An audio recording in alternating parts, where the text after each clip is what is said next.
നമസ്കാരം, ഞാൻ RJ അഞ്ജലി. ഞാൻ രാവിലെ ഒരു വീഡിയോ പോസ്റ്റ് ചെയ്തിട്ടുണ്ടായിരുന്നു. അപ്പോൾ അതുമായിട്ട് ബന്ധപ്പെട്ട് എൻ്റെ നേർക്ക് ഒരുപാട് ആരോപണങ്ങൾ വന്നിട്ടുണ്ടായിരുന്നു. അതിനൊരു ക്ലാരിറ്റി വരുത്താൻ വേണ്ടിയിട്ടാണ് ഇപ്പോൾ വീണ്ടും ഇങ്ങനെ ഒരു വീഡിയോ ചെയ്യുന്നത്. ഓക്കെ, RJ അഞ്ജലി ക്ലാരിറ്റി വരുത്താൻ വേണ്ടി മറ്റൊരു വീഡിയോ ചെയ്തു. പക്ഷേ ചെയ്ത മറ്റൊരു വീഡിയോയിൽ ഒരുപാട് ക്ലാരിറ്റി ഇല്ലായ്മയുണ്ട്. ആ ക്ലാരിറ്റി ഇല്ലായ്മയാണ് നമ്മളിവിടെ പരിശോധിക്കാൻ പോകുന്നത്. കൂടുതൽ ആഡിപ്പിക്കുന്നില്ല, നേരെ വീഡിയോയിലേക്ക്.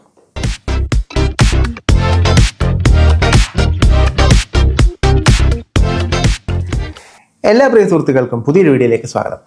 നിങ്ങൾ എല്ലാവരും അറിഞ്ഞിട്ടുണ്ടാവും, ഇപ്പോൾ ആസനത്തിൽ മെഹന്തിയിടലാണ് ട്രെൻഡ്. സോഷ്യൽ മീഡിയയിൽ മൊത്തം അതാണ് കത്തിക്കയറുന്നത്. വിഷയം എന്താണെന്ന് അറിയാത്തവർക്ക് വേണ്ടി ഞാൻ ഒന്ന് പറഞ്ഞുതരാം. RJ അഞ്ജലി എന്ന് പറയുന്ന ഒരാളും നിരഞ്ജന എന്ന് പറയുന്ന ഒരു കുട്ടിയും കൂടെ ഒരു മെഹന്തി ആർട്ടിസ്റ്റിനെ വിളിച്ച്, ചേച്ചി കയ്യിൽ മെഹന്തി ഇട്ട് തരുമോ, ചേച്ചി കാലിൽ മെഹന്തി ഇട്ട് തരുമോ, ചേച്ചി എൻ്റെ ബോയ് ഫ്രണ്ടിനെ സർപ്രൈസ് ചെയ്യാനായിട്ട് എൻ്റെ മെഹന്തി ഇട്ട് തരുമോ എന്ന് ചോദിച്ച് വിളിച്ചിട്ടുണ്ടായിരുന്നു. ഈ വിളിച്ചത് അവരെ തൊഴിൽപരമായി അധിക്ഷേപിച്ചു എന്നുള്ള രീതിയിലാണ് കണ്ടു നിന്ന് ഓഡിയൻസ് എടുത്തത്. പക്ഷെ അവർക്കതൊരു ഫൺ, തമാശ എന്ന രീതിയിലാണ് അവരതെടുത്തതും. ഇവര് ആസനത്തിന്റെ പര്യായപദങ്ങളായ വാക്കുകൾ ഉപയോഗിച്ചതാണ് ഇവരുടെ പ്രശ്നം എന്നാണ് ഇവർ ചിന്തിച്ചു വെച്ചിരുന്നത്. ആദ്യം കുറെ നാൾ ഇതിനെതിരെ മെഴുകി, അത് തെറ്റല്ല, അങ്ങനെ ബൂട്ടി ഹന്ന എന്ന് പറയുന്നൊരു സാധനം ഉണ്ട്, ആസനത്തിൽ അങ്ങനെ മെഹന്തി ഇടാറുണ്ട് എന്നൊക്കെ പറഞ്ഞുകൊണ്ട് ഇവർ കുറെ ന്യായീകരണങ്ങളായിട്ട് വന്നു. അതിനുശേഷം സോഷ്യൽ മീഡിയയിൽ വളരെ അധികമായിട്ടുള്ള ആളുകൾ ഇതിനെതിരെ സംസാരിച്ചതോടെ ഇവര് ക്ഷമാർപ്പണവുമായിട്ട് വന്നു. ഈ ക്ഷമാർപ്പണത്തിന് പിന്നിലെ കാരണം ഇവർക്കെതിരെ കേസ് വന്നു എന്നാണ് അറിയാൻ സാധിച്ചത്. അത് മാത്രമല്ല, കുറേ അധികം അലിഗേഷൻസും ഇവർക്കെതിരെ സോഷ്യൽ മീഡിയയിൽ ഇവരിട്ട വീഡിയോയുടെ താഴെ കമന്റ് ബോക്സിൽ പ്രത്യക്ഷപ്പെടാൻ തുടങ്ങി.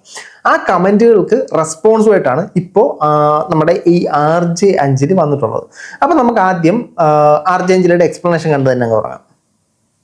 നമസ്കാരം, ഞാൻ RJ അഞ്ജലി. ഞാൻ രാവിലെ ഒരു വീഡിയോ പോസ്റ്റ് ചെയ്തിട്ടുണ്ടായിരുന്നു. അപ്പോൾ അതുമായിട്ട് ബന്ധപ്പെട്ട് എൻ്റെ നേർക്ക് ഒരുപാട് ആരോപണങ്ങൾ വന്നിട്ടുണ്ടായിരുന്നു. അതിനൊരു ക്ലാരിറ്റി വരുത്താൻ വേണ്ടിയിട്ടാണ് ഇപ്പോൾ വീണ്ടും ഇങ്ങനെ ഒരു വീഡിയോ ചെയ്യുന്നത്. ഈ വീഡിയോ കാരണം, ഇതിൽ വന്ന പ്രതിഷേധം കാരണം എൻ്റെ RJ പണി പോയി.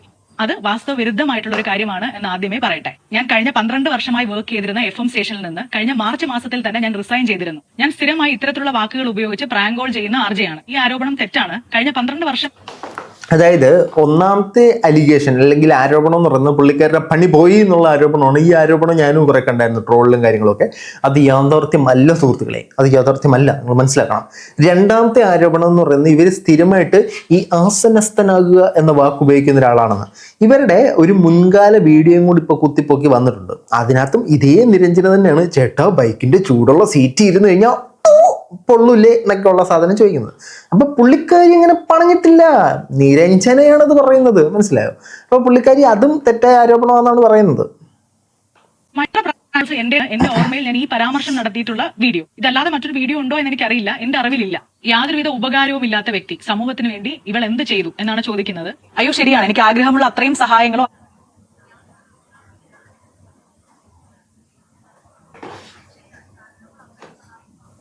ആരാത് ചോദിച്ചേ? സമൂഹത്തിന് വേണ്ടി ഇവരെന്തെങ്കിലും ചെയ്തോന്ന് ചോദിച്ചാൽ നീയൊക്കെ എന്തെങ്കിലും ചെയ്തിട്ടുണ്ടോ? ഇതിനകത്ത് ഈ RJ അഞ്ജലി എന്ന് പറഞ്ഞാൽ കൃത്യമായൊരു സ്ക്രിപ്റ്റ് ഉണ്ടാക്കി എഴുതി.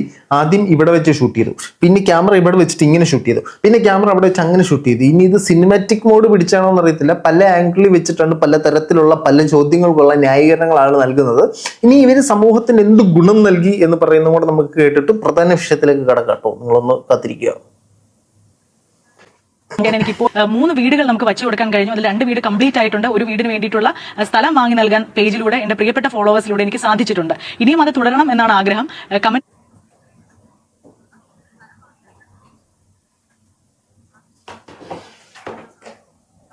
വളരെ നല്ല കാര്യമാണ്, അതെല്ലാം തുടരണം. താങ്കൾ സമൂഹത്തിന് വേണ്ടിയിട്ട് ഒരുപാട് നല്ല കാര്യങ്ങൾ ചെയ്തിട്ടുണ്ടെങ്കിൽ അത് വളരെ നല്ല കാര്യമാണ്, അത് അപ്രിഷ്യേറ്റബിൾ ആയിട്ടുള്ള കാര്യമാണ്.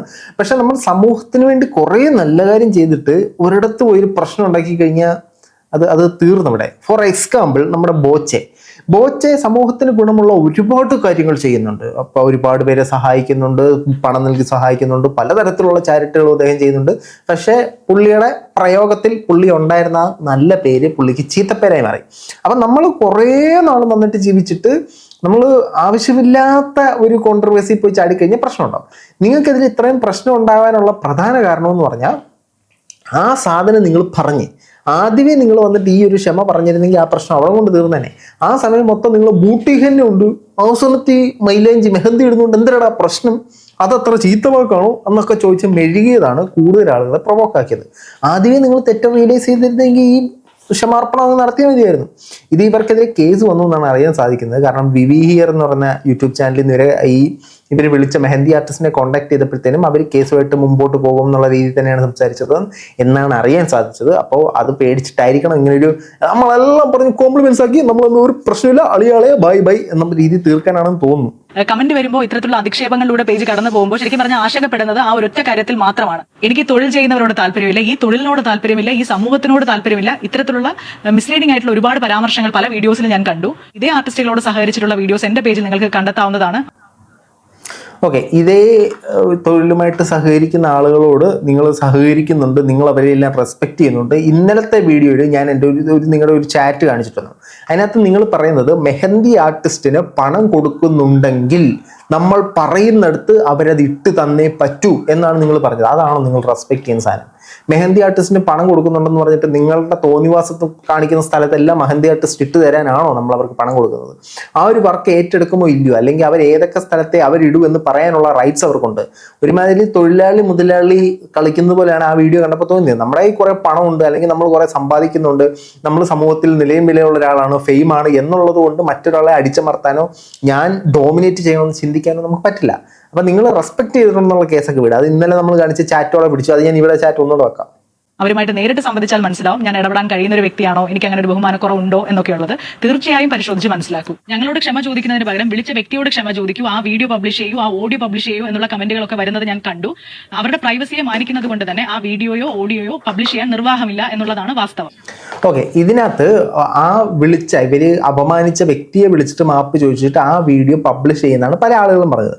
അവരുടെ പ്രൈവസിയെ മാനിച്ചിട്ട് ആ വീഡിയോ ഓഡിയോ പുറത്തുവിടാൻ പറ്റില്ല. സോ ഇവരവരെ വിളിച്ച് സംസാരിച്ചിട്ടുണ്ട്, ഈ സാധനങ്ങളെല്ലാം പറഞ്ഞ് കോംപ്ലിമെന്റ്സ് ആക്കിയിട്ടുണ്ട് എന്ന് അതിന് മനസ്സിലാക്കാം. രണ്ടാമത്തത്, അവരുടെ പ്രൈവസിയെ മാനിച്ച് ഞാനിതൊന്നും പുറത്തു വിടുന്നില്ല. ഒന്ന്, നിങ്ങൾ കാണിച്ച കോളിനകത്ത് അവരുടെ ഫോൺ നമ്പർ ഉണ്ട്, നിങ്ങൾ എവിടെയാണ് പ്രൈവസി ഹൈഡ് ചെയ്തത്? രണ്ട്, ഒരാളുടെ പ്രൈവസി എന്ന് പറയുന്നത് അയാളുടെ മുഖം മാത്രമല്ല, അയാളുടെ ശബ്ദം അയാളുടെ പ്രൈവസിയാണ്. നിങ്ങൾ ആ ശബ്ദം പുറത്തു കൊണ്ടുവന്നപ്പോഴത്തേനും അയാളെ അറിയാവുന്ന 10 പേര് അല്ലെങ്കിൽ 20 പേർക്ക് അത് ഇന്ന ആളാണെന്ന് ഐഡന്റിഫൈ ചെയ്തിട്ടുണ്ടാവും. ആ ആളുകൾ ഇവരോട് ഉള്ള ഇഷ്ടം കൊണ്ടോ എതിർപ്പ് കൊണ്ടോ നിങ്ങളോടുള്ള ഇഷ്ടം കൊണ്ടോ 10 പേരോട് പറയുന്നത് ഇത് സ്പ്രെഡ് ആവാനുള്ള സാധ്യതയുണ്ട്. അവരുടെ ഐഡന്റിറ്റി നിങ്ങൾ എവിടെയാണ് അതിനകത്ത് ഹൈഡ് ആക്കിയത് എന്നൊന്ന് പറഞ്ഞാൽ കൊള്ളായിരുന്നു. അവരുടെ ഐഡന്റിറ്റി ഓൾറെഡി നമ്മൾ വെളിപ്പെടുത്തി, നമ്മൾ ഫോൺ നമ്പർ നിങ്ങൾ ആദ്യം ഇട്ട വീഡിയോക്കകത്ത് വന്നിട്ടുണ്ട്. അപ്പോൾ നമ്മൾ പ്രൈവസിയുടെ കഥയൊന്നും പറഞ്ഞിട്ട് കാര്യമില്ല. ഞാൻ താഴത്തില്ലടാ താന്ന് കൊടുത്ത് പറയാൻ പറ്റത്തില്ല, അത്രയുള്ള സാധനം. ഞാൻ ക്ഷമ ചോദിച്ച ഭാഷ ശരിയല്ല, അതിൽ ആത്മാർത്ഥത കുറവുണ്ട്, ഇങ്ങനെയല്ല ക്ഷമ ചോദിക്കേണ്ടത്, അങ്ങനെയുള്ള കമന്റുകൾ ഞാൻ കണ്ടു. എനിക്കറിയില്ല ഇങ്ങനെ അല്ലാതെ എങ്ങനെയാണ് ക്ഷമ ചോദിക്കേണ്ടതെന്ന്. സത്യം പറഞ്ഞാൽ എനിക്കറിയില്ല. എനിക്കറിയുന്ന ഭാഷയിൽ വീഡിയോ രൂപത്തിലും പോസ്റ്റ് രൂപത്തിലും ഒക്കെയും ഞാൻ ഇതിനകം തന്നെ ക്ഷമ ചോദിച്ചു കഴിഞ്ഞു. പൈസ വാങ്ങിയല്ലേ പ്രാങ്ക് ചെയ്യുന്നത്, 1000 രൂപ പ്രാങ്കിന് ചാർജ് ചെയ്യുന്നുണ്ടെന്ന് ഞങ്ങൾക്കറിയാം എന്ന് പല 1000 രൂപയൊന്നും മേടിക്കുന്നില്ല. ഇതിനകത്ത് ഇവർ പറഞ്ഞ മറ്റൊരു പോയിന്റ് എന്ന് പറഞ്ഞാൽ ഇങ്ങനെയല്ല ക്ഷമ ചോദിക്കേണ്ടത്. അതെ, ഇങ്ങനെയല്ല ക്ഷമ ചോദിക്കേണ്ടത്. നിങ്ങൾ ക്ഷമ ചോദിക്കണമെങ്കിൽ ആദ്യം ചോദിക്കണമായിരുന്നു. ഇപ്പൊ സംഭവിച്ചെന്ന് പറഞ്ഞാൽ നിങ്ങളൊരു പ്രാങ്ക് കോൾ ഇറക്കി, ആ പ്രാങ്ക് കോൾ ഏറിപ്പോയെന്ന് നിങ്ങൾ അറിഞ്ഞു. നിങ്ങൾ കുറെ ഇതിനെ ന്യായീകരിക്കാനും മെഴുകാനും തുടങ്ങി. എല്ലാം കൂടെ നമ്മളെ മീശമതവിലെ പിള്ളേച്ചന്റെ തലയിലോട്ട് വെക്കാൻ ശ്രമിച്ചു. ആൾക്കാരുടെ മുമ്പിൽ പല സാധനത്തിലും ഇത് ബൂട്ടി ഹെന്ന ഉണ്ട് മറ്റേ ഹെന്ന ഉണ്ടെന്നൊക്കെ പറഞ്ഞ് മെഴുകാൻ ശ്രമിച്ചു. ഇതൊന്നും നടക്കാത്ത സാഹചര്യത്തിലാണ് നിങ്ങൾ ക്ഷമാർപ്പണമായിട്ട് വന്നത്. അല്ലാതെ നിങ്ങൾ ഡയറക്റ്റ് ഞാനിത് ചെയ്തത് തെറ്റായി പിന്നെ പൊന്നളെ ക്ഷമിക്കണം എന്ന് പറഞ്ഞിരുന്നെങ്കിൽ അത് ക്ഷമിക്കാമായിരുന്ന സാധനമായിരുന്നു. പക്ഷെ അങ്ങനെയല്ല സംഭവിച്ചത്. ഇനി മറ്റൊരു കാര്യം നോക്കുകയാണെങ്കിൽ ഇവരുടെ ഇൻസ്റ്റാഗ്രാം സ്റ്റോറിയിൽ ഈ ക്ഷമാർപ്പണമൊക്കെ നടത്തിയതിന് ശേഷം മറ്റൊരു സ്റ്റോറി ഇട്ടിട്ടുണ്ട്. ഒരു ക്രിയേറ്ററിന്റെ റിയാക്ഷൻ വീഡിയോ. അതിനകത്തിട്ടേക്കുന്നത് മാപ്പ് പറയേണ്ട കാര്യമുണ്ടോ എന്ന് പറയുന്നത് അന്താരാഷ്ട്ര പ്രശ്നമാണോ എന്ന് ചോദിച്ചിട്ട് ഒരു ക്രിയേറ്റർ ഇട്ട വീഡിയോ ഇവർ ഷെയർ ചെയ്തിട്ടുണ്ട്. അപ്പൊ ഇപ്പോഴും നമ്മളത് തെറ്റല്ല എന്ന് വിശ്വസിക്കുന്നതുകൊണ്ടല്ലേ നിങ്ങളെ അനുകൂലിച്ച് സംസാരിച്ച ഒരാളുടെ ഈ സാധനം എടുത്തിട്ട് നിങ്ങൾ സ്റ്റോറി ആക്കിയത്. ആ പുള്ളി നിങ്ങളിത് കാണുക, ആൾക്കാർ ശ്രദ്ധിക്കപ്പെടുക, നേരെ പറയുന്നതിന് ഓപ്പോസിറ്റ് പറഞ്ഞു കഴിഞ്ഞാൽ വ്യൂസ് ഉണ്ടാകും എന്ന രീതിയിൽ ചെയ്തതാവാം. പുള്ളിയുടെ അഭിപ്രായം ജെന്യുവിനായിട്ട് അതായിട്ട് ചെയ്തതാവാം. പക്ഷേ നമ്മൾ അത് ചെയ്തത് തെറ്റായിപ്പോയി, ഞാൻ ചെയ്തത് തെറ്റി എന്ന് പറഞ്ഞിട്ട് നമ്മൾ ക്ഷമാർപ്പണം നടത്തിയിട്ട് വീണ്ടും അതിനെ ന്യായീകരിച്ചുള്ള സാധനം ഇടുമ്പോഴത്തേനും നിങ്ങളുടെ ക്ഷമാർപ്പണം, നിങ്ങൾ പറഞ്ഞ ക്ഷമ നിങ്ങളുടെ മനസ്സിൽ തട്ടി പറഞ്ഞ ക്ഷമയാണോ എന്നുള്ള കാര്യത്തിൽ നമുക്കൊരു സംശയം ഉണ്ടാവും.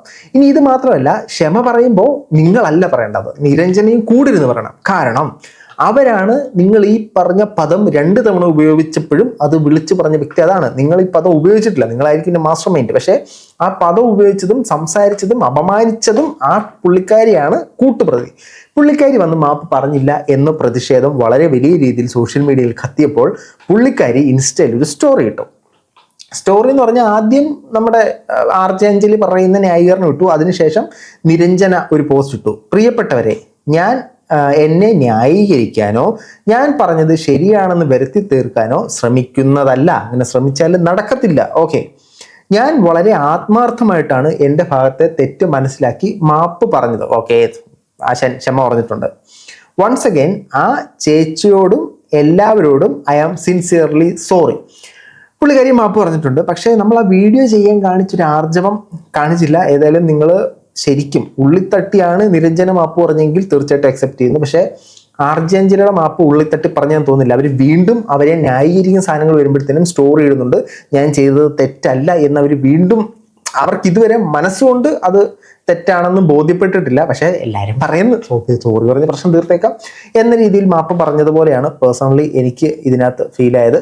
എന്താണ് ഈ വിഷയം കണ്ടതിൽ നിങ്ങളുടെ അഭിപ്രായം നിങ്ങൾക്ക് തോന്നുന്നു എന്നുള്ളത് തീർച്ചയായിട്ടും കമന്റ് ബോക്സിൽ കമന്റുകളായി രേഖപ്പെടുത്താൻ പറ്റിയ വീഡിയോ ആയിട്ടാണ്.